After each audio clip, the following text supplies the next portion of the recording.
Good evening, everyone. Am I audible? Yes, yes. Thank you, sir. Good evening, everyone.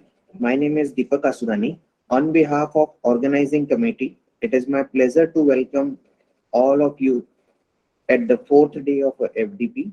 I heartily welcome our today's speaker, Dr. Arun Kumar Ojha, sir. Sir, slide is not visible. My slide is visible. No, sir. Hello. Yes, sir. Just a minute.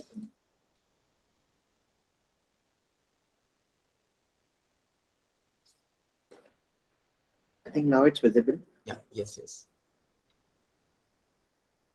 I heartily welcome our today's speaker, Dr. Arun Kumar Ojha, sir. Dr. Arun Kumar Ojha, sir, is presently working as a scientist at CSIR, National Geographical Research Institute, Hyderabad.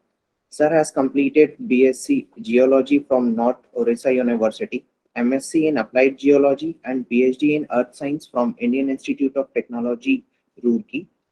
He completed his postdoc from Australian National University, Australia.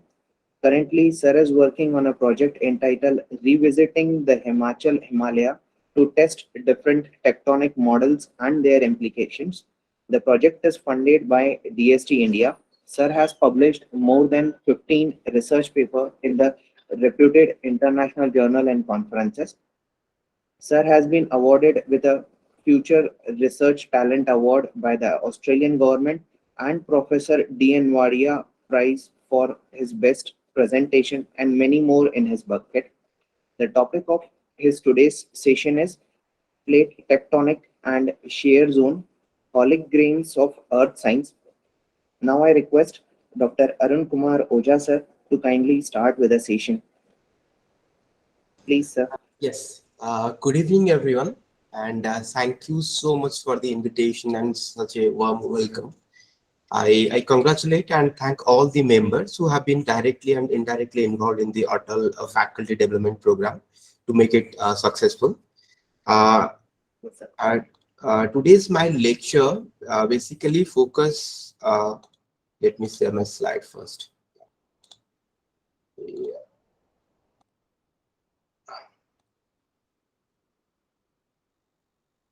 So,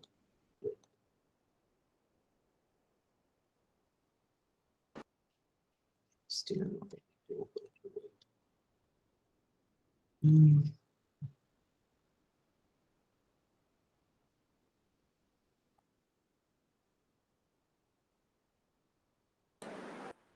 Sir, kindly start with your Yes, yes. presentation. Is my slide visible to everyone? Yes, sir. Yeah. Okay. Today's my lecture will focus on two basic but very important topics: visibility, plate tectonics, and fusion in the field of earth sciences. So, without wasting any time, let's begin the presentation. So, this is the outline of the presentation. First, I will discuss about what is plate tectonics and how the theory evolved over time, and the implication of plate tectonics, what is the present scenario, and what is the future prospect of plate tectonics. Then we'll take a 10-15 minutes tea break. Then after the tea break, I will explain what is fusion and how the plate tectonics and fusions are linked together. Then what is the importance of plate tectonics and fusion? Plate tectonics is a theory that suggests that the Earth's outermost layer is not a single rigid plate, rather fragmented into a dozen or more large or small plates that move relative to one another as they ride on top of hotter, more mobile material called asthenosphere. So you can see the plate tectonics consists of two words: plate and tectonics. Tectonics is a word derived from a Greek word called tektonikos, which means building. And I will explain what plate is. But you can see from plate tectonics, it means the building of Earth's surface structures by the interaction of different plates. So before explaining what plates are, we have to understand some terminologies related to the internal structure of Earth. Earth is basically divided into three different parts. The outermost layer is known as a crust, which is about 100 kilometer in thickness. And crust is divided into two parts. One part is called oceanic crust, mostly the crust below the oceans, and the continental crust, the crust that is made up of land. You can see the oceanic crust is slightly denser than the continental crust. That because of oceanic crust consists of minerals that has relatively higher density, like iron and magnesium concentration, whereas the continental crust majorly consists of silicate-rich minerals which have lesser density compared to the oceanic crust. Then the middle part of the Earth is known as the mantle, which ranging from 100 kilometer to 2900 kilometer. Then the innermost part is known as the core, and the core is further divided into two parts: the inner core and the outer core. You can see in this figure the topmost part is crust, and below the crust we have a rigid, more solid part of the mantle. Both this solid part of the mantle and the crust combinedly known as lithosphere. And this lithosphere is actually sliding over the asthenosphere and behaves as a solid rigid material.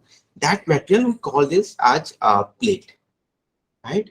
Then see what exactly a plate is. Plate is a rigid slab of solid rock that consists of the earth's crust and the upper part of the mantle, that combinedly known as lithosphere. And these solid earth lithosphere is broken into several sections. Those different sections, we call these sections as plates. So individual plate can move independently, and they can interact with each other when they are floating on the more ductile material called asthenosphere. So the plate includes both land and ocean floor. The boundary between the crust and the mantle is popularly known as Mohr-Bisick discontinuity or MOHO. That MOHO is actually very important because that MOHO separates the crust from mantle. So scientists use these depth of MOHO to distinguish between the mantle upwelling structures and other type of structures in earth crust. This is a map of Earth depicting different tectonic plates. You can see the African plate and the South American plate that includes both land and ocean floor, right? However, the Pacific plate consists of ocean floor only. There are 8 to 10 major tectonic plates that cover nearly 95% of the Earth's surface. For example, you can see South American plate and African plate. They are a part of the major tectonic plates. And similarly, we have several microplates such as the Cocos plate. This map, yes. Okay, this map is representing the this map is actually representing the absolute plate velocity for different tectonic plates. You can see the arrows in the map are actually GPS velocity vectors that have both directions and magnitude. You can, sir. yes. Sir, please put your slides in a sliding mode. Which one? Slide. It's already in slide mode, I think. Sorry, it's not moving actually. It's not moving. Okay. It's Yeah, already. now it's visible, sir. Now it's visible. Now? Yeah. It's not in slide mode, but it's visible. I think I'm presenting in slide mode only. I don't know why it's not visible. Let me. Can you see it now? Yes, sir. Yes, sir. Now it's visible. Okay. Thank you. Yeah, okay. Okay, this one. This map actually representing the absolute velocity vector of different tectonic plates. You can see there are arrows plotted in different tectonic plates. These arrows are actually absolute velocity vector. So that means these vectors can represent the magnitude and the direction, right? You can directly depict the direction of the plate motion from the arrow's direction. And for the magnitude, we can use the scale given in the top left corner of this map, right? You can see the plate velocity is ranging from around 4 to 5 centimeter per year to 10 to 15 centimeter per year. For a correlation and a better visualization, we can compare this plate velocity with the growth rate of our fingernails and human hairs. We know that our fingernails grows at a rate of 4 to 5 centimeter per year. That means the plates are actually moving at a very slow rate, at a rate at which our fingernails usually grows, right? So then I will explain how these plate tectonics evolve over time. We know that similar to other theories, plate tectonic theories evolved over time and is a combination of multiple hypotheses and supported by tons of evidence. So the plate tectonic theories actually accommodates three different hypotheses. The first one is continental drift hypothesis, the second one is mantle convection hypothesis, and third one is the seafloor spreading hypothesis. I will explain these hypotheses one by one, and then I will explain how the plate tectonic theory evolved by combining all these three hypotheses. Let's see what is the continental drift hypothesis. In early 1990s, this hypothesis was proposed by Alfred Wegener. He actually first recognized that the western margin of Africa and the eastern margin of South America is actually, you can feed these two margins like a jigsaw puzzle. And there are also other evidences, like he observed similar mountain base in different continents, and also the fossils in different continents which cannot be found by the present day position or scenario of the continents. Then he also observed puzzling evidence for climate change on continents, such as tropical plant fossils in Antarctica and glacial deposits in India. We know India is currently at around 25 to 30-degree north latitude, right? At 30-degree latitude, we should expect tropical to subtropical climatic conditions. But the paleoclimatic reconstruction suggests that India, in particular in Madhya Pradesh and in also in some region of Chhattisgarh, scientists observe glacial deposits. That means for glacial deposit, one should expect permanent glaciers in India, which cannot be possible at 25 to 30-degree north latitude. So, based on these evidences, Wegener proposed that these land masses were part of a continuous landmass. He called this continuous landmass as supercontinent. But with time, they moved away. The hypothesis got little support because the hypothesis cannot explain how these different continents move. So, in 1930s, in order to explain the mechanism that can drive the continents in the continental drift hypothesis, scientists proposed a new hypothesis. They call it a convection current hypothesis. The hypothesis suggests that the convection current in the mantle moves tectonic plates due to the heat present in the Earth's core. Still, there is a question remain unsolved, that how the drifted continents accommodates this space, because we know that the Earth's surface, Earth's size is not changing over time. So how these moving continents accommodate this space is not yet solved. And then the last hypothesis is the sea floor spreading hypothesis. After the invention of the sonar, that Wegener hypothesis was back into life. Sonar was invented. We know that that was invented in 1920s. Then just after the Second World War, sonar was extensively used in ocean exploration, and that extensive use in ocean exploration reveals interesting feature, such as after the extensive exploration of ocean floor, scientists realize there is a long mountain chain running down the center of Atlantic Ocean. You can see this is to my left is the South America, and to my right is the African plate. You can see there is a mountain belt running in between the Africa and South America, that within the Atlantic Ocean. And quickly, scientists realized that the mountain belt in the ocean are not just confined to the Atlantic Ocean, but rather ran around the globe. And here the mountain belts are marked in red lines. You can see the mountain belts are found all over the globe. To show how the underwater mountain looks like, I prepared a cross section along this white line in the Atlantic Ocean. You can see in the cross section, the mountains are up around 20 kilometer high.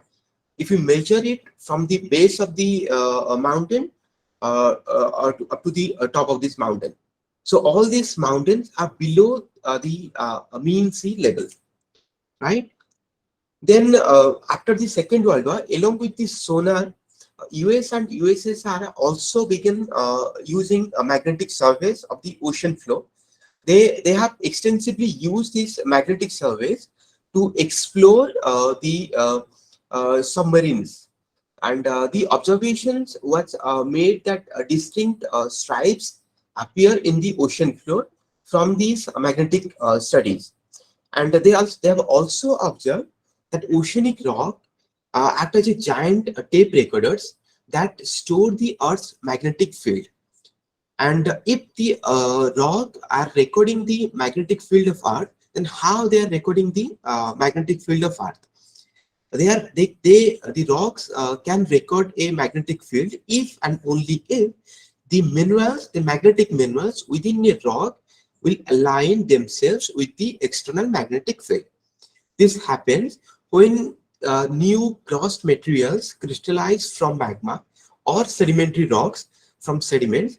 What happens? Some minerals, particularly the magnetic minerals, align themselves with Earth's magnetic field as it exists at that time. That time means when the rock was formed, and that magnetic field was stored in the rocks as a permanent magnetization. We call this magnetization as NRM, natural remnant magnetism.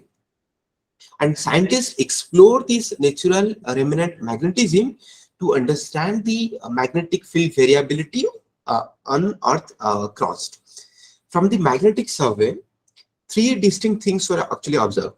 First one is, you can see the magnetic stripes run parallel to the ridge or crest. You can see in figure B, these are the magnetic stripe marked in both black and blue colors. They are actually running parallel to the Rift Valley or the ridge crest.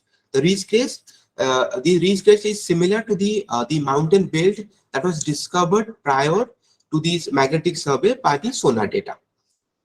And these magnetic stripes are marked by black and blue colors. You can see in this figure B. The magnetic measurements have both positive and negative anomalies also. That's the second observation. You can see in this, the first graph, the graph have both positive value and negative value. As we move from the Rift Valley, you can see there is a symmetry in the magnetic anomaly. And that's the third observation. The third observation is there is a symmetry in magnetic data. That means the magnetic data have a mirror plane symmetry with a plane of symmetry along the Rift Valley or the ridge crest. That is, the magnetic data to the left of the ridge is equal to the right of the ridge. You can see here in figure B, you can see the right part of this figure is equivalent to the left part of this figure, right? So there is a mirror symmetry in the magnetic data. And if you plot the magnetic data with the age of the rocks, we can see that the magnetic field polarity reverses periodically. and the rock edges is also gradually increases as we move away from the ridge crest.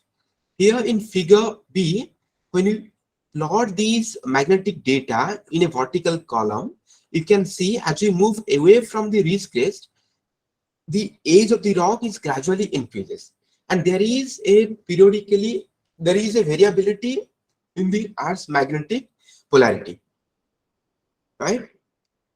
And we observe that there is normal magnetic polarity and reverse magnetic polarity. And what is this normal magnetic polarity and reverse magnetic polarity?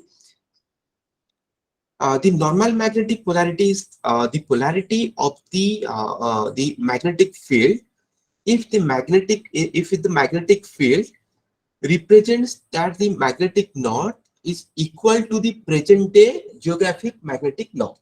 That means the magnetic minerals in the rock having the same polarity as the Earth's present magnetic field, that is the north end of the rock's compass, is pointing in the same direction as Earth's current magnetic north. And what's the reverse polarity? When the magnetic minerals in the rock having the opposite polarity as the Earth's present magnetic field, that means the north end of the rock's compass is pointing in the opposite direction as the Earth's current magnetic field. So that's the reverse polarity. So using these normal polarity and reverse polarity, scientists try to explain why we observe this magnetic polarity and reverse polarity and why there is a mirror symmetry in the magnetic data. So to explain the results from the geomagnetic study on the ocean floor, here I am presenting a situation that presents the status of the ocean floor at 40 million years ago, figure A, 20 million years ago, figure B, and 0 million years ago. That means the present day situation in figure C. Let's assume at 40 million years ago, the rocks formed at the ridge are normally polarized, which is marked by blue colored stripe. Then at 20 million years ago, the rocks at the crest are reversely magnetized, marked by these white colored stripes here. And this this means that there are actually, and at the present day situation, the rocks in the ridge crest are actually normal magnetic polarity, showing the normal magnetic polarity, which is represented by the green colored stripe. This is exactly this situation we observed from the magnetic anomaly data we observed in that ocean floor, right? This means that first, that newer rocks are forming along the ridge. That is the mountain belt observed in the sonar data, right? And the second thing we observed from this example, that the ocean floor is actually moving away from each other along the crest as shown in figure C here, right? So based on these magnetic anomaly data, we can actually reconstruct the plate velocity, right? Here an example. The example presents that the we observed a magnetic reversal. This blue stripe here occurred at 4.5 billion years ago. Is found at 45 kilometers from the Rift Valley. That means this distance from here to Rift Valley to the 4.5 magnetic stripe is around 45 kilometers. That means the rock are present here at 45 kilometers from the Rift Valley was formed at 4.5 million years ago, right? That means the sea floor is actually moving at a rate of 10 kilometers per million year, right? If we further divide it, that means the plate velocity is equal to 1 centimeter per year.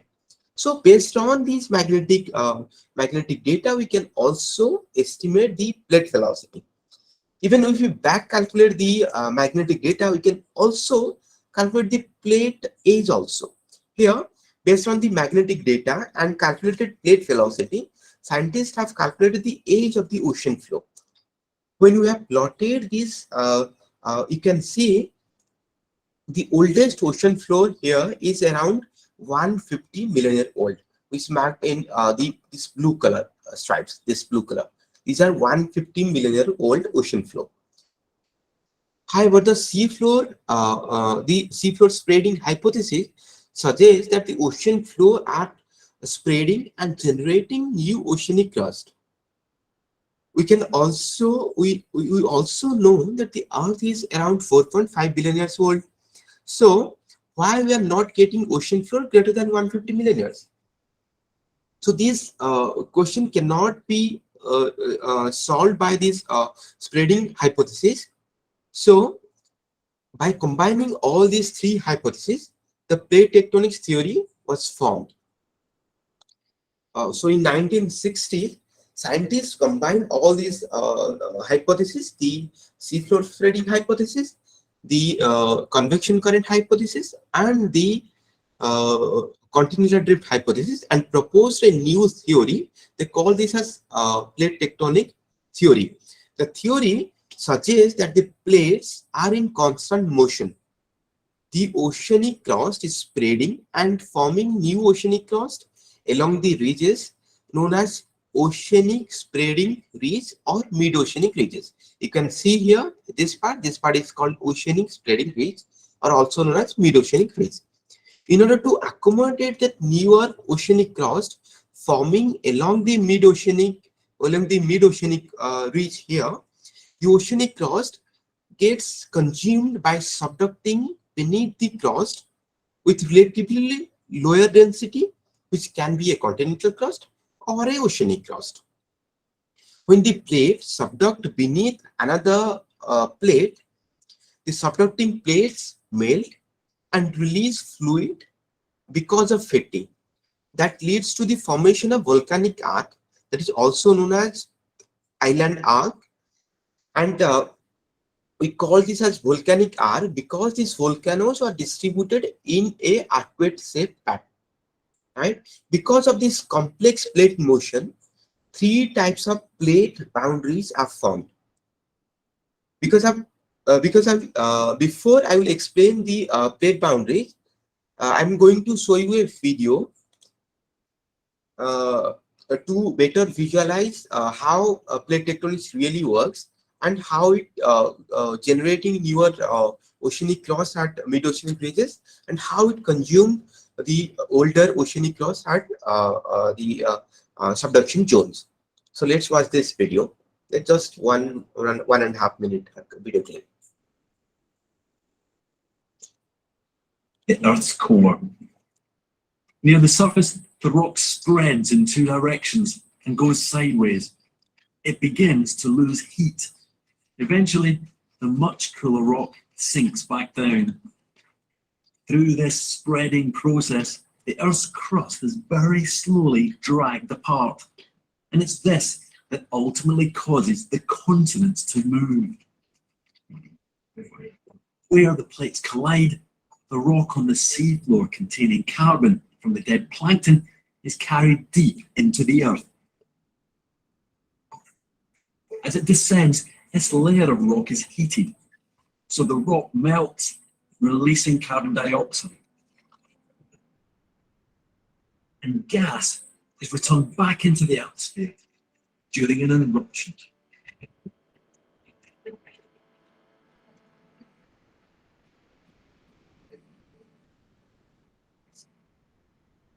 A remarkable cycle is complete.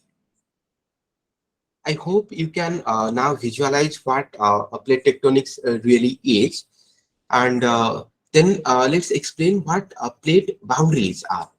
The plate boundaries are actually the age of Earth's plate, and they actually accommodates the dynamic motion of the different plates, and release those motion of those plates in form of earthquakes or in volcanic activities. So further proceeding, I would like to explain one terminology which will help you to better understand different plate boundaries. And the terminology is known as a fault. Fault is a breaks in earth crust where rocks have slipped past each other. So there should be motion between these two rocks, and if there is a motion between these two rocks, the boundary that separates these two rocks is known as faults.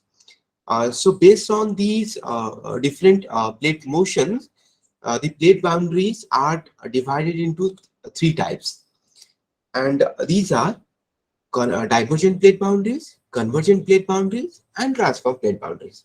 The divergent plate boundary is the plate boundaries where two plates are moving away from each other. You can see this in figure A. And the convergent boundary is the plate boundary where two plates are moving towards each other. So they can form, they can collide each other, or one slab can subduct beneath the other plate, right? And the third type of plate boundary is a transform type of plate boundary, where the plates are moving slight past each other. So there is no newer plate are forming in this type of boundary, or there is no slab is subducting beneath another plate in a transform plate boundary. So so let's see what a transform plate boundary looks like in field. So there is a beautiful example of transform plate boundary that is exposed in Iceland. In Iceland, the Eurasian plate and the North American plate are actually moving away from each other. And this is the only outcrop in the world where there are two plates you can see in outcrops. And there is the spreading center is exposed in land, right? And the both the North American plate and the African plate are actually moving away from each other, and this divergent plate motion facilitate newer oceanic crust to form and the magma to erupt. So you can see in this map, the red triangles are actually volcanic fames where volcanic activities are going on.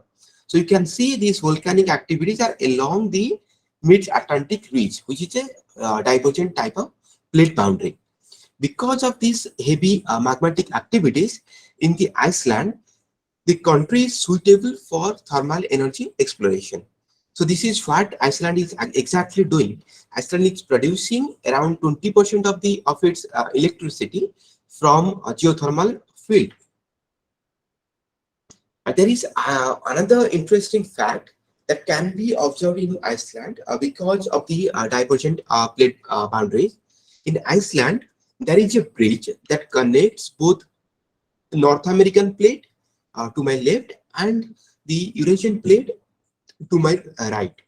Because of the divergent plate motion, the bridge that connects these two plates literally collapsed in every 5 to 10 years.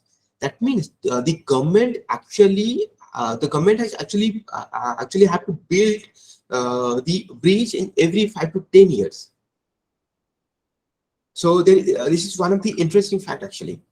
And let's see how convergent plate boundary looks like in field and in real life example. The boundary between the Indian plate and the Eurasian plate is one of the best example of a convergent type of plate boundary. From the plate velocity, it is evident that the Indian plate is actually moving at a rate of 4 to 5 centimeter per year towards north, and it colliding with the Eurasian plate. As both the Indian plate and the Eurasian plate are a continental plate and have a similar type of density, the plate does not subduct. Rather, there is a collision between these two plates, the Indian plate and the Eurasian plate. Because of the collision between the two plates, the Himalayan mountain belts formation started at around 60 to 55 million years ago. And that ongoing collision also resulted in number of mega earthquakes in the Himalayan region. For example, the famous 2014 Nepal earthquake. And this is a cross section of the Himalaya. You can see the two tectonic plates are actually colliding and form these mountain belt.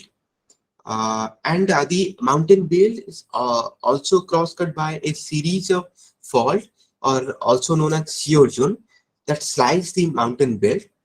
When the rocks slide along these faults or the shear zones, that resulted in earthquakes. I will explain what a shear zone is and how a shear zone can result in earthquake after the tea break. And let's see the third type of plate boundary, known as the transform plate boundary.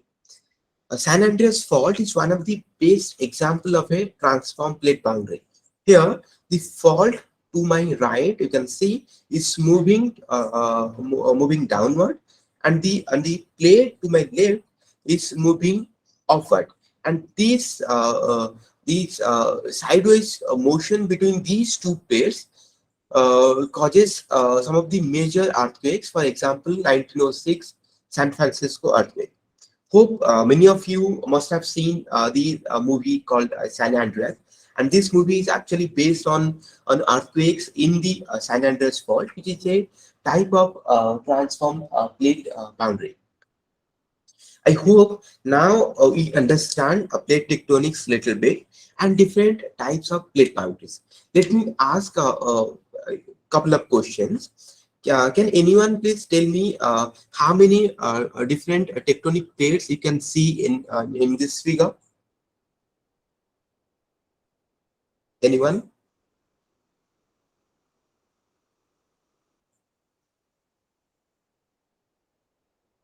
Hello. We can see two types of tectonic plates. Those are coming towards them, and some are and towards coming away from them. Okay. Now my question is, how many tectonic plates? 1, 2, 3, 4, 5, 5. I think. Yes. There are 5 different tectonic plates in this figure, and there are and how many convergent and divergent boundary in this figure? You can see there are 2 divergent plate boundaries. One is here, another one is here, and 2 convergent plate boundaries, right?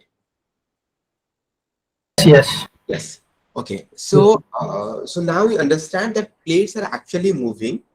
If these plates are moving, then how these plates are moving? What is the driving mechanism for the plate motion? There are actually 5 different competent driving forces that drives the plate motion. The most famous and popular one is the convection current. The heat released from the earth core melts the metal rocks and move upward, and partially release the heat through these ridges. And then the current moves laterally and then sink along the subduction zone. And this lateral motion of the convection current puts drag force at the base of these tectonic plates that drive the tectonic plates. We have actually other 4 different type of tectonic forces, but because of time constraint, I'm not going to explain these other 4 type of tectonic forces. And what are the present day newer evidences that are supporting the plate tectonics theory that was proposed in 1960s? The first major evidence we have is from GPS measurements of different tectonic plates. These are the same type of GPS instrument that we now we have in our mobile phone. But these GPS instruments have a higher degree of accuracy, up to millimeter scale, up to 1 or 2 millimeter scale, they can measure this. So, and the second line of evidence that supports the plate tectonics theory is the earthquake distribution in subducting slabs. And the third one is the earthquake tomography that actually represent the internal structures using the earthquake data, like a CT scan used to scan our brain in medical science. And the fourth and important evidence is from geochemical data and fossil record. And these are the 2 types of present day evidence that strongly support the plate tectonics theory. To my left, you can see the GPS velocity vectors for different tectonic plates that they are actually measured in the field. There are several stations in India also, one station in NGRI, one station in I think IIT Delhi also, and they are constantly measuring the plate velocity. You can see from these arrows, you can calculate the plate velocity direction and the amount of plate velocity from this scale, right? And to my right, there is there are 8 cross sections with seismic tomography and earthquakes in plotted in white dots here. In the tomography image, the denser subducting plates, we can see this marked in the blue colors because we are measuring the velocity of the earthquake. The denser slabs have a relatively higher velocity compared to the less denser material. So the blue colored zones are actually representing the subducting slab in the Japan region. You can see the earthquake data points actually follow the subducting plate trend that we can see from the tomography data, right? And we know that that plate tectonics is a theory. If plate tectonics is theory, the theory similar to other theory, plate tectonics theory can also predict a lot of things, such as plate tectonics theory successfully predicts the spatial distribution of mountain belts. For example, the Himalayan mountain belts. The plate tectonics theory successfully predicts the position and the spatial distribution of Himalayan mountain belt. And the second best prediction from the plate tectonics theory is the volcanic activity. The theory predicts where we expect volcanic activities on Earth. And the theory suggests that in convergent boundaries and also in divergent boundary, we should expect volcanic activities. And the third and most important prediction is the earthquake-prone zones. The theory successfully predicts the zone where one can expect frequent earthquakes. For example, all the 3 types of plate boundaries are actually earthquake-prone zones. Other than this, there are also some interesting prediction predicted by the plate tectonics theory. One important prediction is in future, maybe in 10 to 15 million years from present day, the African plate is going to separate it into 2 tectonic plates, and these tectonic plates.